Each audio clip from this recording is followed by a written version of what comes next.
Hey everyone, welcome to episode 11 of Unscripted Strength.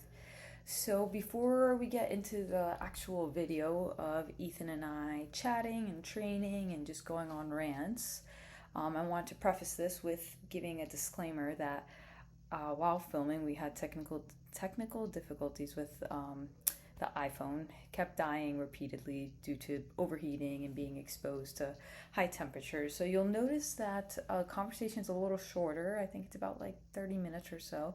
But we were actually talking for about 90 minutes, just going on rants and going down all these rabbit holes like we normally do. But the phone died several times, and then we would go check on it just to make sure it was okay. And it actually hasn't been filming for 10, 15, 20, 30 minutes. So that was kind of a pain. But hopefully we grabbed enough content that you guys find interesting. And let's get started with episode 11. Like I said the other day, the only reason I found that wall was because I was starving myself and did not change my training. Yeah. And was just like doing like actual 1,000+ calorie workouts. Yeah. And then eating tuna and broccoli or keto or like sub 2,000 calories a day. Yeah. But yeah, they just like the whole podcast is a rant about that. Yeah, just like people not training hard enough. Yeah. Just period, in general. And I was like, fuck, I think that's true.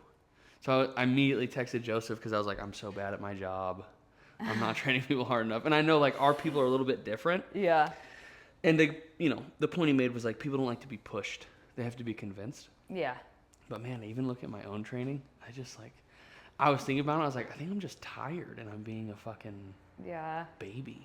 Trying to figure out what you can push through, because then you also have to be careful with like if you push too hard, like that's where you'll find what your limit is. Yes. In a way that you don't want to find out that it is, like your back, knees, whatever. Well, yeah. So he said too, what's interesting is you'll get injured before you find overtraining. Yeah. And I was like, oh shit, I think that's probably true. Yeah. Like you'd be like, oh fuck, my knees hurt. Like when I was squatting 3 times a week. Yeah. It's not like my legs gave out. My knees were like, what are you doing? Yeah. Stop doing this to me. So then I backed off and they felt better. Yeah. But like I was doing 3 hard leg days a week and managed that relatively fine. And my quads got a lot bigger. Yeah. My legs got a lot bigger. Figured it out. I'm always curious, like I get their perspective and I mean, I like that perspective because that's kind of like how I like to do my thing. Work like a dog. Yeah, but at the same time, I don't have any like performance, not goals, but like I don't have to meet certain standards at certain times where like compete. Yeah. Yeah. Where it's like sometimes like if, for example, if an athlete's pushed too hard or whatever, like maybe they're not overtraining and they're not close, but there's a detriment to their performance and their specific practice that they need to get. They need to perform a certain way in practice to get what they need out of it, and they're not meeting that because like I thought group of training with hybrid style, it's more recreational. Oh yeah, right? For sure. Where it's like if I'm tired one day, like yeah, I could push through my run, I can do that. But like an athlete who does that, and then the following day they're having a quality, they're required to have a quality session. Oh yeah, you could do that too. A quality track session, then maybe pushing through that barrier may not be the best thing. Yeah, absolutely. I don't know. Does it go over here? I usually just put it wherever I find room, so you set it down wherever. Oh, I see. Honestly. Yeah, for sure. And I think looking through the lens of like athletes, like no question. Yeah. Like you have to like manage their fatigue a little more. Which one do you use for Olympic lifts? For me, because those are both women bars. Oh, okay. Yeah, so if you're doing male bars, that one. Okay. I think spin to it too. Yeah, this one's really nice, isn't it?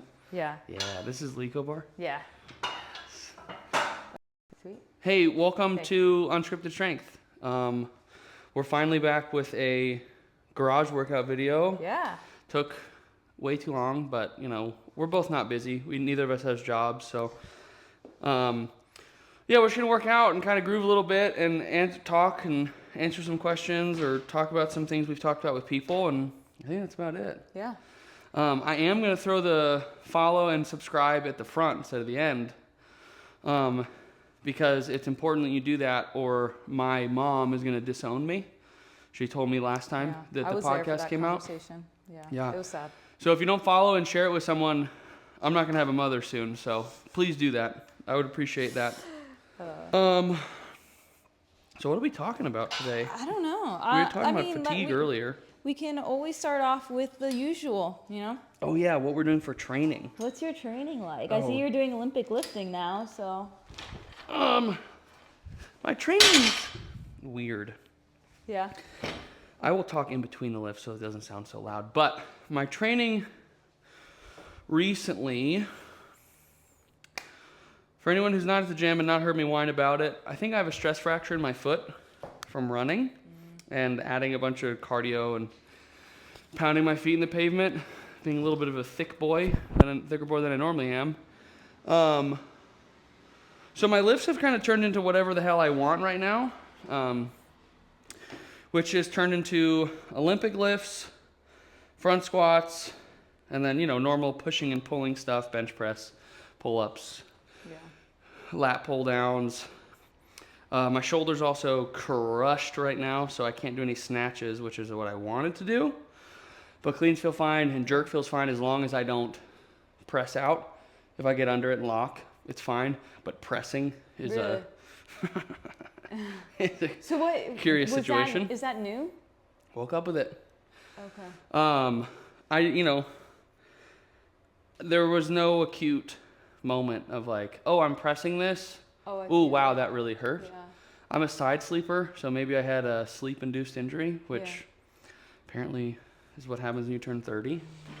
No, I've done that so many times. But yeah, the backside of my shoulder, every time I press to about right there, I can do lighter weights, but doing push press even, like on the way down, catching it, if I don't just let go and catch on my shoulders in a front rack, no go. Strict pressing a bar, absolutely not right now. Man. But I can do jerk. I think this is a good topic for everybody watching, that if you have a nagging something, if it wasn't acute, like a moment where you like did something and were like, oh my God, this hurts so bad, you're probably okay. Yeah. And just train around it. Don't leave the gym because something hurts. Because if that happens, I'm sure you would not be. Do you have like nags all the time? Yeah, I get nags here and there, and then it goes away within a few hours, a day. Yeah. So I kind of just go through it. Yeah. Right now it's like IT band irritation, just a little bit though. Fun. Nothing crazy. I'm still running and I'm still okay. Yeah. But that's it. I mean, I've been doing some like CrossFit style workouts because those are fun too. So like. Oh, I saw that. Yeah. Rowers, doing like compound lifts or Olympic lifts with push-ups or pull-ups or kettlebell stuff, or for time, trying to time myself on it, not competing with anyone. And just kind of seeing how that goes. Yeah. So that's been fun. Yeah. Because it's different. I haven't done that in a very long time. Yeah. So I'm going to sweat on this thing. I have to take it off. It's all good. Yeah. How's your training? It's good. I think the CrossFit style stuff it's fun when you haven't done it for a while. Yeah. Right? And then you just start timing yourself on things and seeing like improvements from week to week with like variations, which is fun. But yeah, my training's good. I started like 3 weeks ago, I think now. 2.5. I started doing trying to see what my limit is with how much running volume I can do. Ooh. So it's just like, because over the past like 2 years of just like going from 0 miles per week to now, I just do 25 to 30. Yeah. I'm like, I haven't really like gotten like any crazy nagging injuries. I haven't really had to like stop running. I haven't had to modify much in my training, which is a good thing. Right? Because I think I attribute that to 10 years of strength training. Mm-hmm. Right? So I'm like, okay, so that's a good sign that my body's strong and can handle all that load. But it makes me wonder, what's the limit of the load? So now I'm like testing out. So each week I'm trying to increase how much I'm doing. By lifting and running? Lifting and running, not changing my lifting. My Lord. Yeah, so just like ramping up running. So last week I did 39 miles. And feel fine. Like I said, I had that IT band irritation and I'm like, okay, I feel okay. So this week I'm trying to go for 44. So on... Was that like a 12% increase or something? Yeah. Okay. Yeah. And so like the 10% increase, I think it's a good rule, like good governing rule to use so people don't go nuts, but you don't have to live and die by it, right? So it's kind of like, I'm kind of throwing that out the window because I'm like, I'll be okay. So on Sunday I did so essentially before I started doing this, I was doing running, I would have threshold interval runs, some like VO2 max runs, long, slow runs, easy runs, long, moderate runs. So like variation throughout my week. Sure. Now I'm just doing like pure volume, just like easy to moderate, just long. Just go. Just long. And what I've noticed is like my limiting factor is not like me getting tired or anything. It's how much time I have. Oh. Because like my time, like I don't have much time to be like going all day. A 4-hour run. Yeah. So like today I did 5 miles earlier, and then tonight I'm gonna do another 5 miles. I'm just like, because it's the only way I can do it, right? So it's like, all right, I wanted to run 10 miles today, but I can't do it all at once. So finding like creative ways to do that. But so far it's been good. Like I feel fine. Some days I'm more tired than others, just like anything else. But I don't feel different than how I have been when I was running 25, 30 miles a week. So it's like almost less structure to the plan and more just like, I'm just going to go in that direction. Yep. And this is the goal for the week. Is volume. In your head, are you changing the pace at all? Or you're just like, I'm just going to run whatever that feels like today? Yeah. So like some days it's a little faster than others, but so just vibing out. Yeah, just vibing out. I try to keep it in like a certain like RPE, also like zone. Like if I realize I'm in the red for a little bit, I'm just like, all right, this is not supposed to be like in the red. I can't do this for 40 miles this week. Yeah. So okay. It's been fun. Well, that's exciting. Yeah, it's like a little science experiment. So yeah, you and your science experiments on yourself are crazy. Yeah. What are you going to try to get to? What distance, you know? Until I start feeling it, honestly. So. Oh, until you start finding the fatigue. Yes. Until I'm like, yeah, this is my limit. And I think it'll be around like the 50 to 55 miles per week. Huh. Well, how fast are you going to scale? Are you going to do that like 9-10% jump every time? That I'm going by feel as well. So like it may be 9-10%. Like there was one week where I took a little bit bigger of a jump just because I could. Mm-hmm. If I start feeling like a huge impact, I might bring it a little bit. If I feel myself like closer to that limit, I might bring like a little closer, smaller of a jump. But fun. Yeah. Well, that's exciting. It's been fun. That's exciting. So you're going to do a quick voiceover just so you're not listening to us heavy breathing while we're exercising. Ethan is going into a little bit of his Olympic lifting stuff here. So you see that he has 135 pounds and he was doing a clean pull from dead stop to up to his knees into a power clean. And so now he's doing those power cleans and I'm in the background doing some lat pull downs.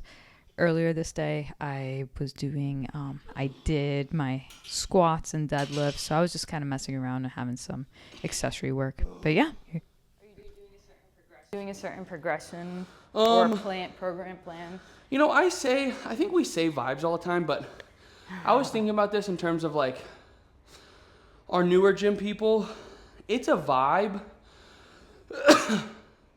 But I also have so much data accumulated of like what I can do. Mm-hmm. Like, yeah. And some people are like really particular, right? Like some people have percentage progressions that they like do. Yeah. And I do, like if I were taking this really seriously, I probably would. But I would still flex that. Like even when I was doing powerlifting at percentages, I would still flex that a little bit. Similar to like what you're saying about the running. Yeah. If I got on the platform and it was like, you know, whatever my 85% is, doing a 5x5 or like 90 for like a 5x3 or something, and I pull that weight and it felt easy, then I'm going up. You know, maybe a little bit, but you know, it's so the thing I'm trying to say, I think, is like Is there a progression?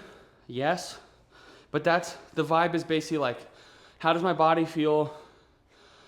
Do I feel like my nerves are ready to do what I'm asking it to do? And specifically for me, like my knees and my lower back. Yeah. Like if I pulled 135, I mean, I'm doing power, so I'm not even catching it low. But if I do 135 and my back feels great, my knees feel great, I'll do this jump. Yeah. 135 to 185. But it's also like, I know the most I've ever done is 250. So 135 to 185 on this is not that big of a jump because 135 is just not difficult. Yeah. 185 is moderate.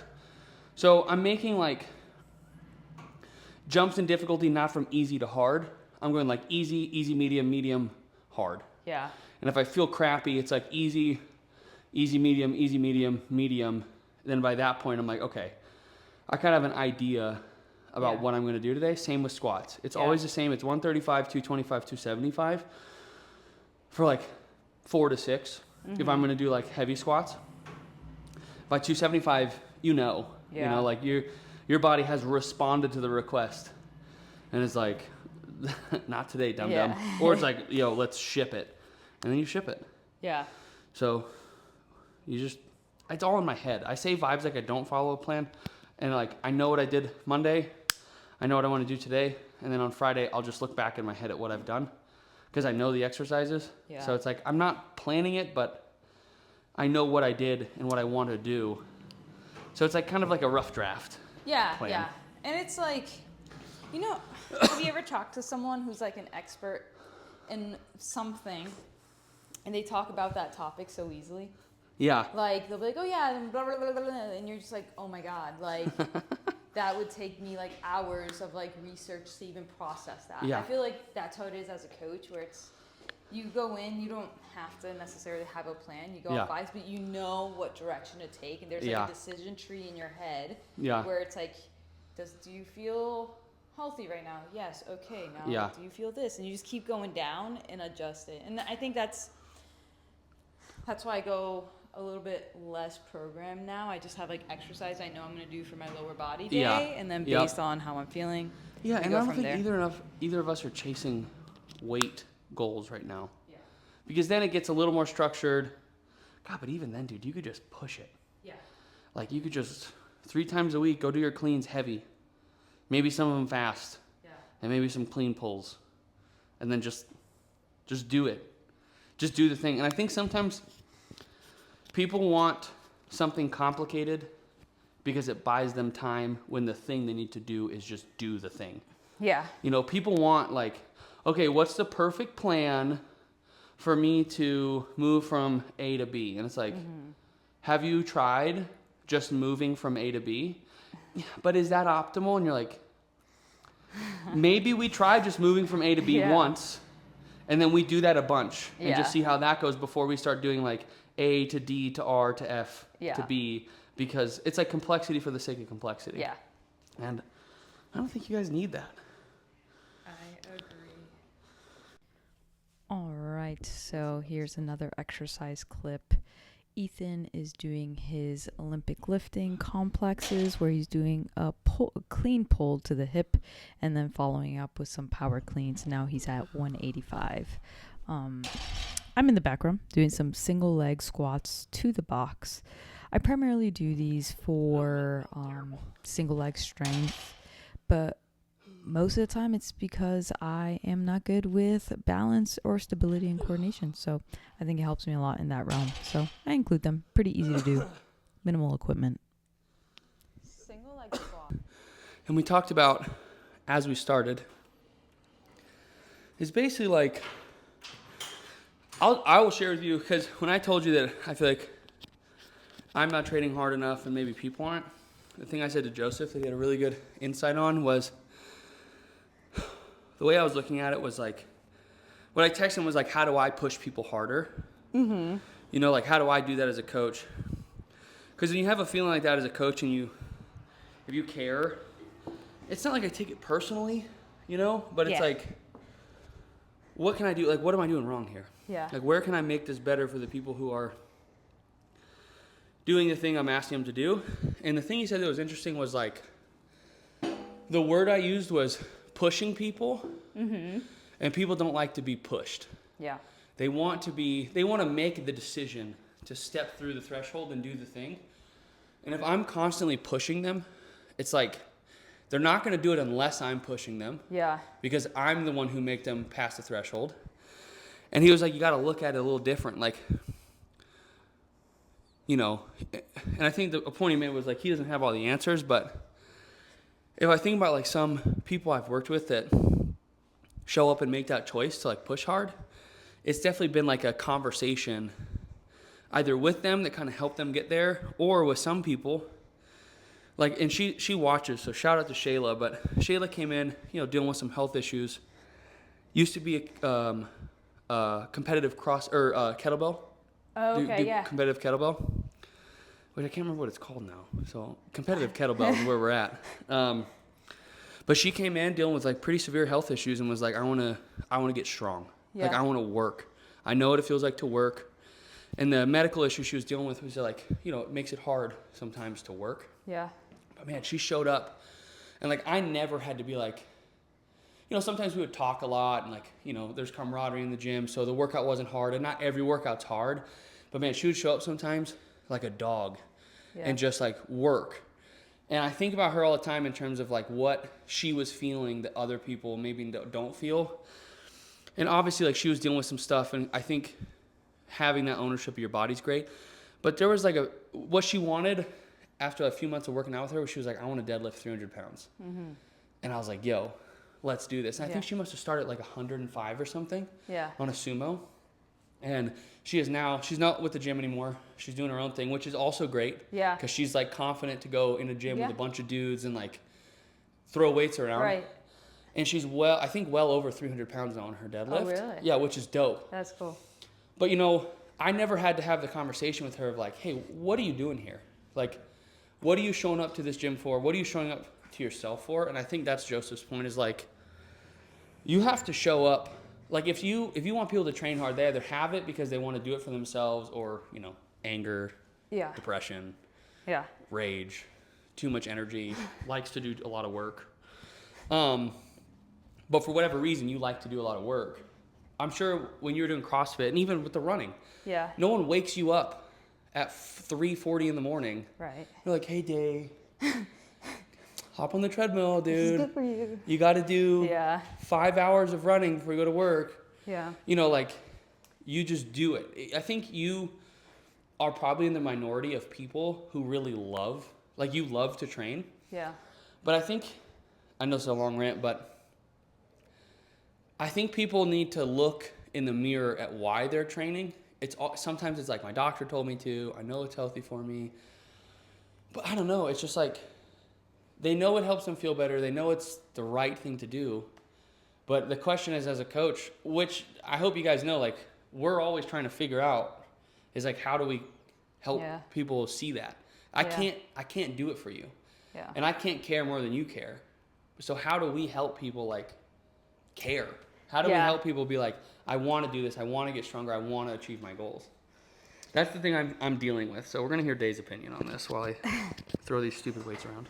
I know, I'm sure you have noticed, and people who have worked with me have noticed, I'm not a motivator type coach. Yeah. Or, like, there are coaches who are very rah-rah. I was about to say that word, yeah. And people love it. Like, you know, they bring this energy, and those coaches are really good with like group classes because they bring this energy that hypes people up versus like, I'm not that type of person. And I think that's just because coming from how I like to train and how I am, I don't feel like people need to be externally motivated by me. It's like, you either come in and you want to do the work or you don't. It's simple as that. And if you don't, then like, that's on you, not me. Like, that's not, I'm just here to make sure you're safe. Yeah. And that you're doing it correctly and that you're making progress, but I'm not here to motivate, which can be a bad thing too. And I've noticed that with a lot of my teams, and I think that's why I jive so well with triathlon. Yeah. Because they're... And as you probably noticed, our camera crapped the bed and shut off. So it cut off right in the middle of this conversation. So we were talking about coaching styles, how we like coaching, and just trying to get in the mindset of the wide variety of people we work with. I think that is one thing I've learned over the years is most coaches are pretty good at the X's and O's when it comes to strength and conditioning principles. A lot of coaches tend to have a high interest in strength and conditioning. So what I've noticed is a lot of people who are in the field do it because they truly love it. If you think about it, it's not a high paying field. You really have to grind and put in a lot of hours. So the people who are willing to do that, do it because they truly love the content that is involved in this. It's kind of like an artist or a musician, right? They put in a lot of hours and they do a lot of performances without getting much pay, but it's because they truly love it. It's the art of it. And I think personal trainers, coaches are very much the same way. So with that being said, a lot of coaches tend to have a good foundation of strength and conditioning, and they nerd out about it all the time. A lot of coaches that I know read books all the time, listen to a podcast, and they talk shop, and they spend a lot of time involved in this. So a good coach is not someone who knows the X's and O's, because that's kind of like the foundation and the expectation. Most people have that. A good coach is one who understands the people they're working with, and that's what me and Ethan were trying to get at. We're like you have to get into the mind of the people that you're working with, and understanding like what motivates them. How should you be as a coach? And I recognize some of my own flaws in coaching, not being a good motivator. And Ethan was talking about understanding some of the people as well, and understanding like how he can get them to work harder. Like, what is the secret to that? And that's the hardest part about it. So being a good coach, the X's and O's of strength and conditioning, that's pretty much a given for most coaches.